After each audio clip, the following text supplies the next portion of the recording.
this year. Firstly, the regime wants to celebrate its 50th year of life on 12 April 2023. This year, 12 April, we must ensure that even before that, the regime is unable to celebrate its 50th anniversary. We should do everything possible, and this service should help us to organize ourselves better, to ensure that there is unity between the various trade unions in Swaziland. There is unity between the political parties in Swaziland in making sure that the regime does not celebrate its 50th anniversary on 12 April 2023. And in line with that, connected with that, we should ensure that all the programs that the regime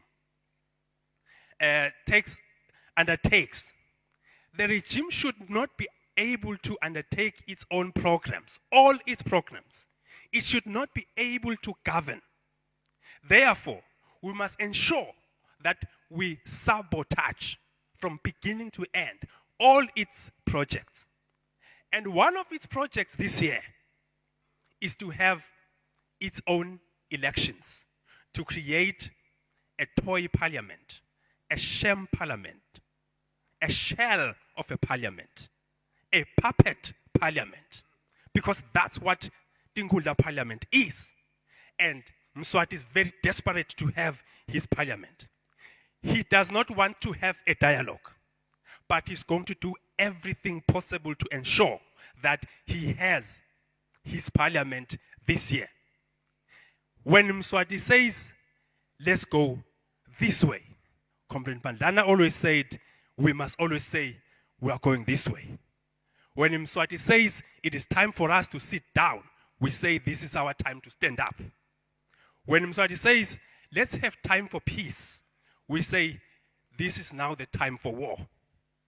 And this year, Mswati is very desperate. We have seen his own cadres that he has appointed, who are saying that the situation is too volatile for a dialogue on the country. But it's very much peaceful for an elections process.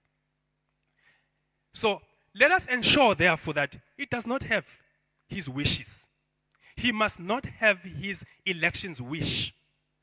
So the first thing that we need to do, as the Communist Party, we are suggesting to the various forces that are here, is that we must not be party to his elections.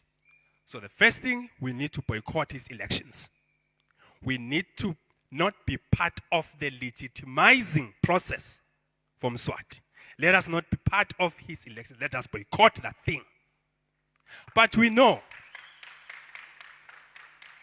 that merely boycotting may be seen as a passive act. But boycotting has other elements. It is an active process. It is an active act and a process. Because we also need to do the second thing. We need to do everything possible to disrupt Mswati's elections. Even now, this is what we should be doing even now. This, we should also see it as part of the process. So we must boycott and we must also disrupt Mswati's elections. But this will not be possible without unity. But Mswati may also play his role in terms of ensuring that he has his elections by pushing them forward. And this is why the third aspect we need to undertake is to effectively stop his elections. We must boycott, we must disrupt, we must stop Tinkhundla elections. This is our task now. It is our task this year.